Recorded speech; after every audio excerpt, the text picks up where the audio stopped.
UPPL জিন্দাবাদ জিন্দাবাদ জিন্দাবাদ প্রমোদ করো জিন্দাবাদ জিন্দাবাদ জিন্দাবাদ প্রমোদ করো জিন্দাবাদ জিন্দাবাদ জিন্দাবাদ UPPL জিন্দাবাদ जिंदाबाद जिंदाबाद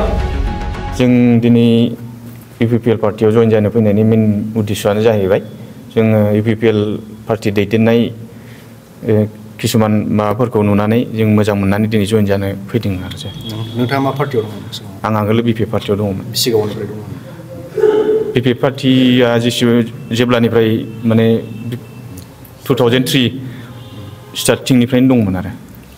मानि थाखाय जेनेबा BPF खौ नागारनो गोनां जाफैदों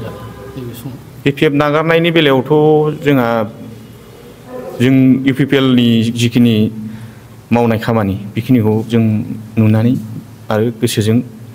मोजां मोननानै फैनाय आरो नोंथांमोना मा समस्थिनि जोङो मुसलपुर समस्थिनि दा मुसलपुरावहाय BPF नि थासारिया माबायदि बर्तमान BPF नि थासारि हिसाबैथ' जों बिदि नुनायाव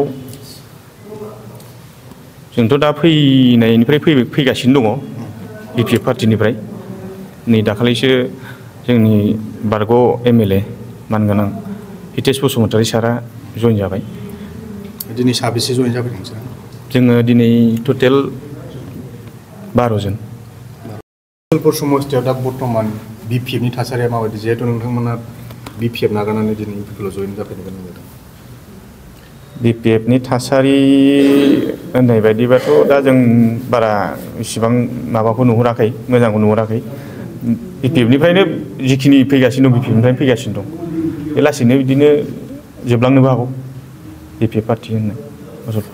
नि स्ट्रंखौथ' जों बिदि गोबावानो जाबाय आं ओरैनो न'आवनो ओरैनो थागासिनो दंखायोमोन बारा पार्टी लेभेलाव बिदि बेराय खालामोन आं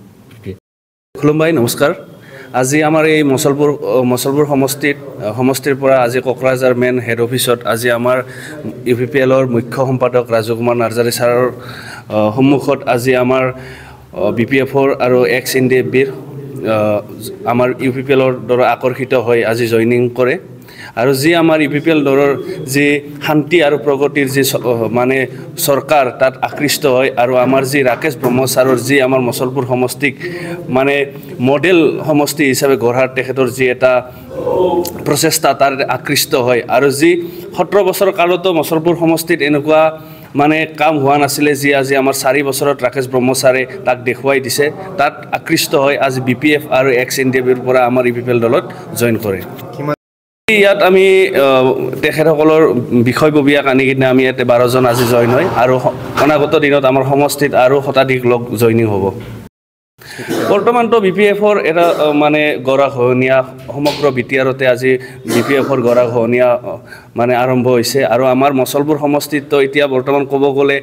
সুনামিয়ে হৈ গৈছে মছলপুৰ সমষ্টিত এতিয়া BPF বুলি ক'ব গ'লে এটা শূন্য বুলি আমি ক'ব পাৰোঁ